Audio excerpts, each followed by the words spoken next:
parole est à monsieur Jean-Charles Larsonneur pour le groupe Horizon. Merci Madame la Présidente. Ma question s'adresse à monsieur Sébastien Lecornu, ministre des Armées. Mes chers collègues, l'Assemblée se déchire et nous dansons sur un volcan. Les points chauds se multiplient autour du continent européen. Situation difficile en Ukraine, guerre à Gaza, attaque contre des navires français et alliés, civils comme militaires, en mer Rouge. C'est sur ce dernier point, monsieur le ministre, que je souhaiterais revenir aujourd'hui.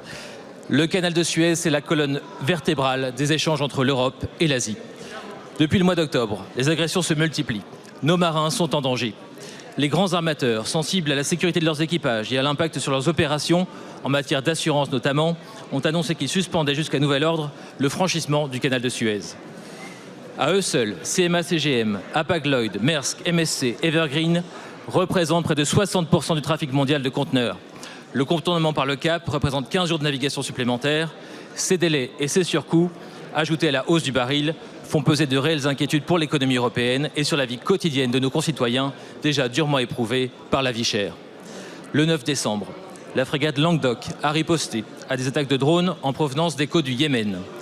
Hier, en Israël, le secrétaire d'État américain à la Défense, Lloyd Austin, a annoncé la création d'une opération en coalition baptisée Gardien de la Prospérité afin de contribuer à assurer la liberté de navigation dans la zone.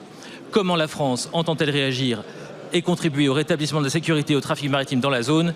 Quelle articulation proposez-vous avec les opérations internationales et européennes déjà en cours, en particulier à Génor et à Talente? Je vous remercie. Je vous remercie. La parole est à monsieur Sébastien Lecornu, ministre des Armées. Oui, Madame la Présidente, Mesdames, Messieurs les députés, Monsieur le député Larsonneur, j'aimerais déjà, au nom du gouvernement et j'en suis certain, au nom de la représentation nationale, rendre hommage à nos soldats de la Marine nationale, de l'armée de l'air et de l'armée de terre qui rendent actuellement leur mission dans des conditions particulièrement difficiles au Proche et au Moyen-Orient. On le sait, les risques d'escalade sont là. La ministre de l'Europe et des Affaires étrangères était au Proche et au Moyen-Orient. Milices chiites en Irak. Présence d'un contingent français de 700 soldats à la Finule, au Liban. Et bien sûr, l'action de la Marine nationale en mer pour les libertés de circulation, comme vous l'avez rappelé dans votre question. Et sur l'ensemble de ces bancs, nous devons évidemment nous mobiliser puisque la France, monsieur le député, est déjà largement présente dans cette région. La mission Agénor à Talente, qui est une mission de lutte contre la piraterie maritime, qui n'est pas tout à fait l'objet des menaces de sécurité que nous connaissons aujourd'hui. Évidemment, les projections depuis l'Hexagone de notre groupe aéronaval, la frégate la Languedoc, qui a dû effectivement, en légitime défense, ouvrir le feu il y a de cela maintenant plusieurs jours pour défendre un tanker. Donc oui, les grandes compagnies maritimes sont inquiètes. Le secrétaire d'État Hervé Berville les a de nombreuses reprises au téléphone. Et donc évidemment, nous devons avoir une stratégie pour ce faire. L'initiative américaine, monsieur le député, elle est intéressante parce qu'elle permet d'optimiser, de partager les différents renseignements et options sur l'ensemble de la région. Elle rappelle d'ailleurs aussi les propositions du président de la République sur les nécessaires coalitions sur mesure que nous devons développer contre les différents groupes terroristes ou contre les différentes menaces, en tout cas, que la région peut donner.